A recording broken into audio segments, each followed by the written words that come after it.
Good afternoon. How are you doing with all the material so far? I know there's so much, and you're probably doing a great job. And you probably are wondering about this new lesson this week about the brain. I'm not asking any of you to be neurologists. I don't expect any of you to become brain surgeons, and I don't expect any of you to be medical doctors, although some of you might be medical doctors, so welcome. But what I do want you to be aware of is how we get people to connect in music in terms of the areas of the brain. So I hope you've had fun so far exploring this mini lesson in how the brain works.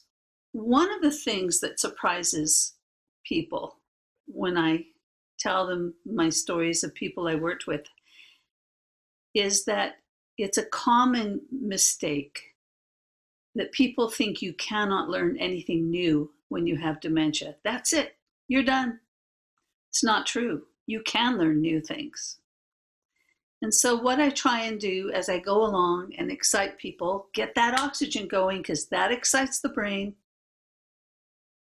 What I try to do as I go along is integrate little teeny pieces of new information.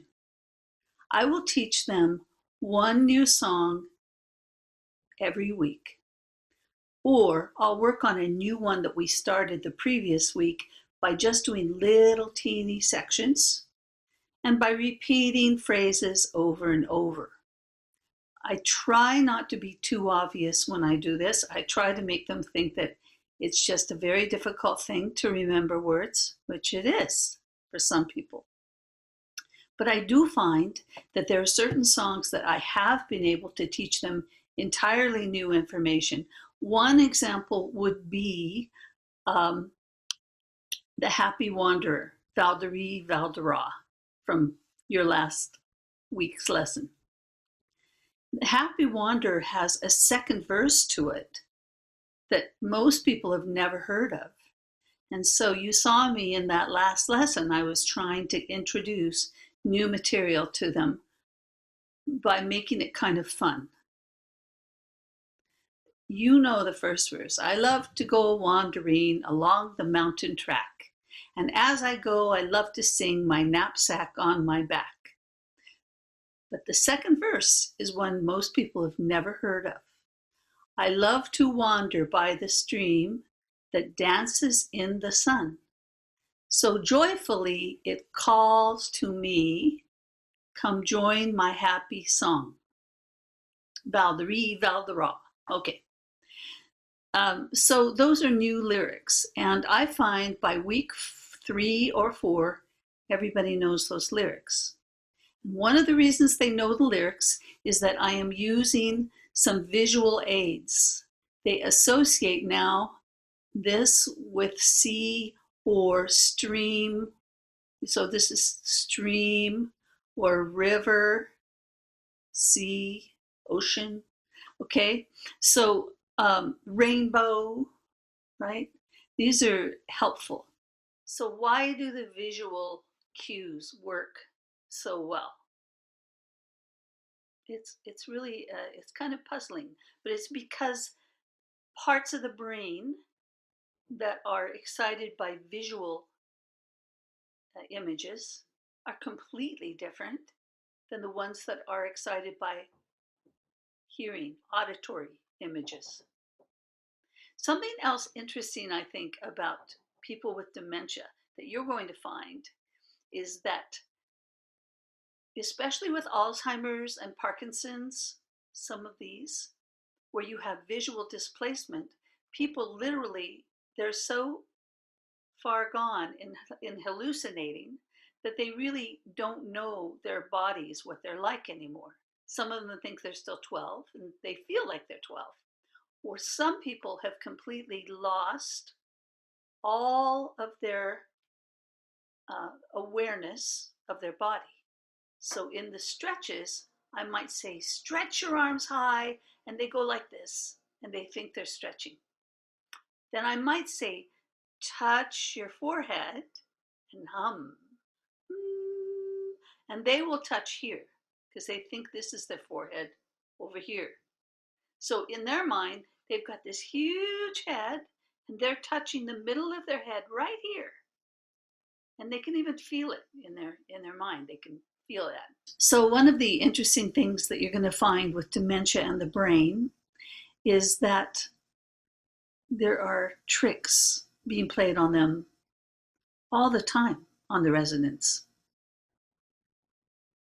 There are illusions that they live with all the time. Residents need to be humored. You need to humor them. And usually they want some help. If they can't find where their head is, it helps them to have a caregiver come over and take the hand and touch. And they don't mind that. Visual stimulation really helps people who are experiencing or going through a memory choir situation. I think memory choirs are fun. They do too. Visually, when they see you walk in with your keyboard or your guitar, they associate you. You're the music person. Yay, the music person is here. I see a musical instrument.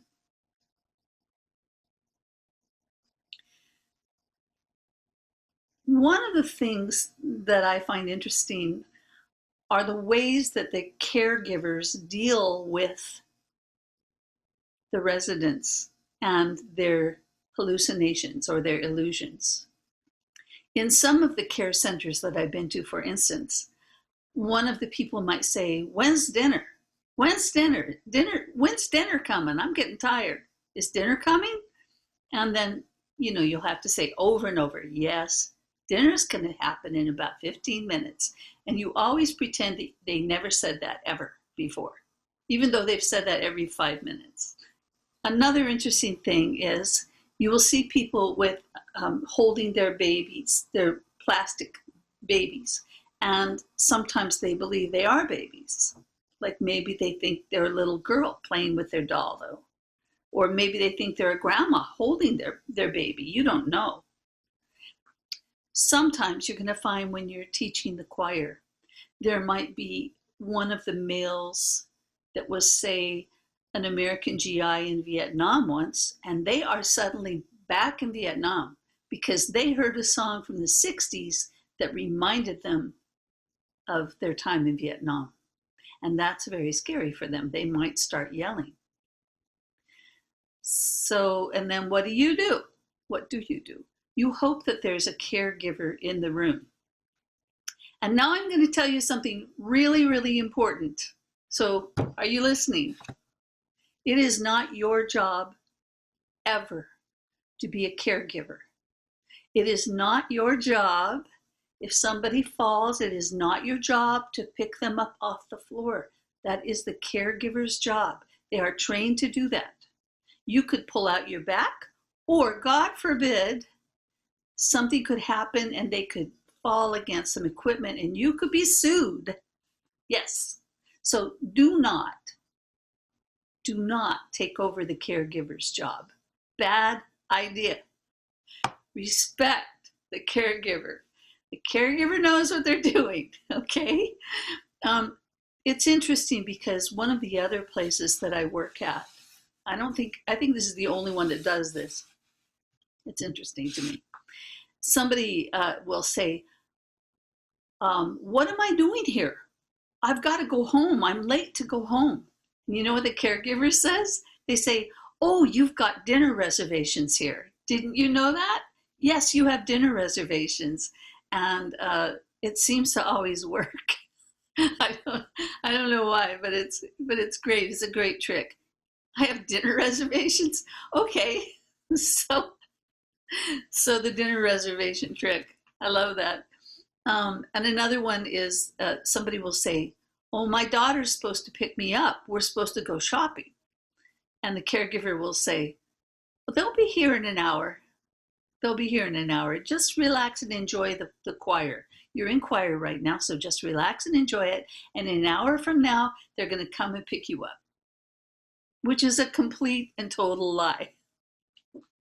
So I listen to this and I think, if I were a caregiver, I probably wouldn't say that, because to me it's like lying. Nobody's gonna come and pick you up, most likely. And they don't have dinner reservations. They live there. So it's interesting how different care centers handle these differently. But I never, ever, ever, ever tell the caregivers how they should do anything, because that is that care center's policy, and we don't get involved in that. We're lucky. We get to come in and have fun with people. And so if somebody yells or screams or suddenly cries, it's not our job to deal with that. So what I do, sometimes I'll just look at them and acknowledge them for a second, and I'll say, why don't you join us? And then that's it. That's all I say. Get back into the group, because the group does not like it when they are disturbed by one of the residents. They don't like that. Another thing that's very important, I guess, is never ever call a resident a patient.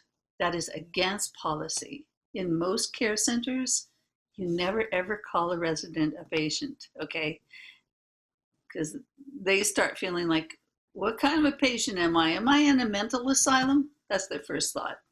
They don't think, I'm in a hospital, I'm sick. They think, I'm in a mental asylum. So none of that is good. You are there as a godsend. You are there as an angel. You are there to give joy. And you've already heard my spiel about oxygen. Get that oxygen going, because it starts igniting areas of the brain, okay?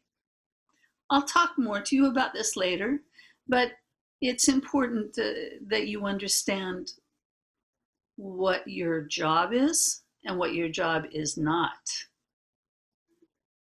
Sometimes I've overstepped my bounds, and that has almost cost me my job a few times, because I don't like to see something that doesn't sit well with me, and I'm very headstrong, and most of you might be a little headstrong.